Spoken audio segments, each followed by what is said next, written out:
नमस्कार, सुस्वागतम दर्शकों जी। मार्च से अप्रैल और अब मई आते आते केवल महीना नहीं बदला है। चुनावी मिजाज और मौसम भी अब कुछ और है। अप्रैल ही में तपा देने वाली गर्मी बढ़ रही है। इस गर्मी में 2 चरणों की वोटिंग भी निपट गया। इन 30 दिनों में कांग्रेस की ओर से राहुल गांधी, मल्लिकार्जुन खड़गे और प्रियंका गांधी ने कुल मिलाकर जितनी रैलियां की, उससे अधिक जनसभाएं भारतीय जनता पार्टी और उनके सहयोगियों के लिए अकेला नरेंद्र मोदी ने कर डाली। चुनाव की औपचारिक शुरुआत को 1.5 महीने काल हो गया है। बीजेपी, खासकर नरेंद्र मोदी ने तो प्रचार अभियान की शुरुआत बहुत पहले कर दी थी, लेकिन कांग्रेस के टाइमलाइन पर नजर दोहराया जाए तो पार्टी का अहम चेहरे, जिनमें खड़गे, राहुल 4 अप्रैल को चुनावी मुहिम पर निकले। हालांकि प्रचार की औपचारिक शुरुआत दोनों ने 5 अप्रैल को घोषणा पत्र जारी होने के बाद की। मोदी ने अप्रैल में अकेले 68 चुनावी जनसभाओं को संबोधित किया तो राहुल, प्रियंका और खड़गे की कुल रैलियां की संख्या 63 ही रहा। राहुल 26, खड़गे 22 और प्रियंका गांधी 15 रैलियां के जरिए मतदाताओं से मुखातिब हुए।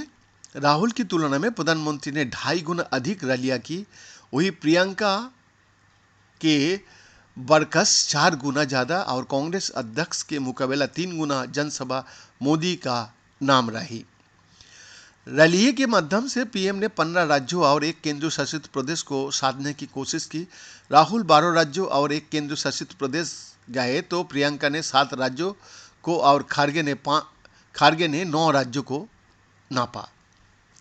मोटे तौर पर अगर कहे तो भाजपा के लिए इस चुनाव में क्रिटिकल, जहां लड़ाई थोड़ा कठिन लग रही है, माने जा रहा है कर्नाटक और महाराष्ट्र पर पीएम ने फोकस किया तो राहुल ने दक्षिण में पार्टी के लिए मोर्चा संभाला।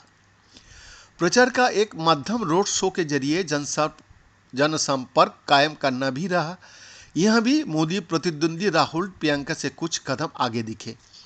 मोदी ने 6 राज्यों में 8 रोड शो किए, जबकि राहुल को अप्रैल में जो भी 4-5 रोड शो हुए सभी केरल से हुए। प्रियंका गांधी ने इस मामले में मोदी को टक्कर दिया। उन्होंने 5 राज्यों के मतदाताओं को इस जनसंपर्क अभियान के जरिए लुभाने का प्रयास किया। पीएम ने अप्रैल में सबसे ज्यादा जोर महाराष्ट्र पर लगाया। मोदी की हर 5 में से एक रैली यहीं हुई। 13 रैलियों के साथ सूबे में राहुल गांधी 3 रैली के मुकाबले कई कोस आगे नजर आए। पश्चिम भारत के इस प्रदेश पर तवज्जो दिए जाने का एक वजह यहाँ 5 चरणों में हो रहा चुनाव है, जो बिहार, उत्तर प्रदेश और पश्चिम बंगाल से 2 फेज पहले ही समाप्त हो जाएगा।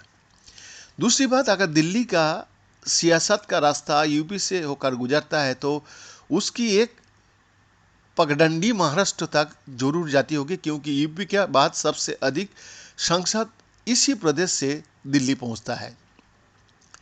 महाराष्ट्र के अलावा मोदी ने राजस्थान, कर्नाटक पर खास ध्यान दिया। राजस्थान में वोटिंग की प्रक्रिया 19 और 26 अप्रैल को पूरी हो गया, जबकि 5 मई को कर्नाटक में भी मतदान पूरी हो जाएगी। राहुल गांधी का पिछले महीने का ज़्यादातर चुनाव प्रचार दक्षिण के राज्यों के साधने में गया। अपने कुल चुनावी कार्यक्रम का आधा राहुल ने केरल, कर्नाटक, तमिलनाडु और तेलंगाना पर निछावर किया। खड़गे की चुनावी मुहिम को अगर देखें तो उन्होंने अप्रैल में हर दूसरी रैली गृह राज्य कर्नाटक में की। कर्नाटक के अलावा खड़गे दक्षिण भारत में तमिलनाडु, केरल, जबकि हिंदी पट्टी में बिहार, राजस्थान में जोर लगाने दिखे। प्रियंका गांधी ने जो 15 रैली अप्रैल में की, उनमें 5 अकेला केरल में है और केरल में भी 3 से और सिर्फ वायनाड के इलाका में किया गया। यानी प्रियंका की हर 3 में से एक रैली केरल में हुई। केरल के अलावा प्रियंका का जोर झारखंड, छत्तीसगढ़ जैसे छोटे राज्यों और राजस्थान, केरल जैसे बड़े राज्यों पर रहा। जिन राज्यों में वोटिंग प्रक्रिया पूरी हो चुकी है उनमें असम के अलावा उत्तर पूर्व के राज्यों है, केरल, तमिलनाडु के अलावा राजस्थान और उत्तराखंड भी है। चुनावी महीने में उत्तर पूर्व में पीएम केवल असम, त्रिपुरा गए। मणिपुर, जहां की जातीय हिंसा और उस पर पीएम की लंबे अरसे तक चुप्पी को लेकर सवाल उठे, इस आम चुनाव में मोदी वहां नहीं गए। राहुल ने भी उत्तर पूर्व में अप्रैल के दौरान कोई चुनावी दौरा नहीं किया। 25 सीटों वाले राजस्थान में जिस महीने वोट पड़ने वाले थे, राहुल 2 जनसभा के मुकाबला मोदी 8 जनसभा ने 4 गुना ज़्यादा रैली की। वही उत्तराखंड में पीएम ने 2 सभाएं की। राहुल गांधी चुनाव प्रचार ही को नहीं आए। केरल चुनाव अभियान में जरूर राहुल खुद को मोदी से आगे खड़ा रख पाते हैं। जिस समय पीएम केरल में केवल 2 चुनावी रैलियों को संबोधित कर रहे थे, राहुल उसी समय न सिर्फ 4 रैली बल्कि 4-5 रोड शो के साथ चुनावी प्रचार में तो मोदी को पछाड़ रहे थे। बीएन का एक्सक्लूसिव रिपोर्ट।